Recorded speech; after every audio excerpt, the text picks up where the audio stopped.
Bonjour à vous, chers lecteurs et chères lectrices de zagrider.com.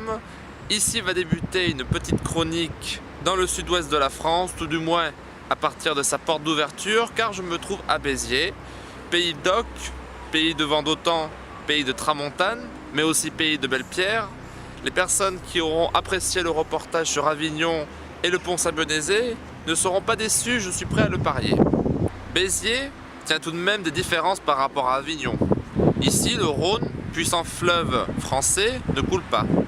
Il est remplacé par l'Hérault, qui peut tout de même, lors des crues automnales, provoquer de gros dégâts, notamment près des ponts, à cause des embâcles, ces barrages temporaires créés à cause des déchets charriés par la furie des flots. En parlant d'eau, Béziers est aussi le point de passage du canal du Midi, canal qui relie la Méditerranée à l'océan Atlantique, de nos jours utilisé à des fins touristiques. À Béziers, il y a de la déclivité, et le paradoxe pour un canal, c'est qu'il doit rester plat pour permettre la circulation la plus facile possible aux bateaux. Cette déclivité engendre des écluses, mais pas n'importe lesquelles. Elles s'appellent les écluses de Fonceyranes ici à Béziers, et vous allez apprécier l'importance de cet escalier d'eau qui permet le passage sans effort des bateaux et de leurs marchandises. Je vous y amène tout de suite.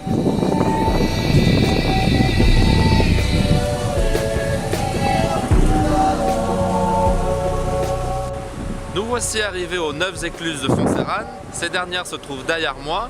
Elles permettent aux bateaux empruntant le canal du Midi de traverser et de se hisser au sommet de cette déclivité qui se trouve juste derrière moi à la fin de la dernière écluse, tout à fait en haut. Alors imaginez le canal du Midi, les travaux qu'il a fallu réaliser, car le sud-ouest est une région française particulièrement sèche.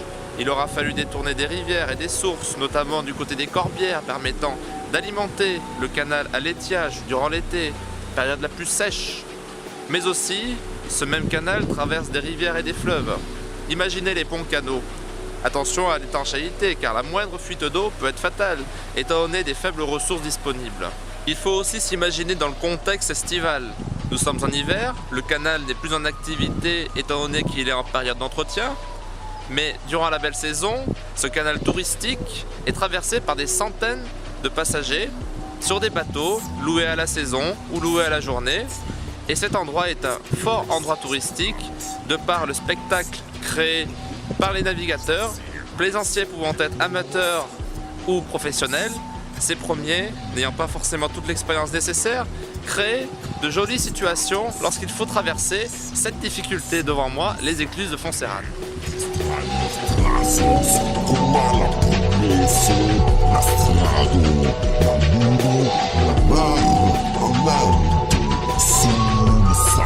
Beaucoup moins romantique et traditionnel, juste derrière moi se trouve un ascenseur à bateau. En voyant ces 9 écluses, vous pouvez avoir le raisonnement suivant.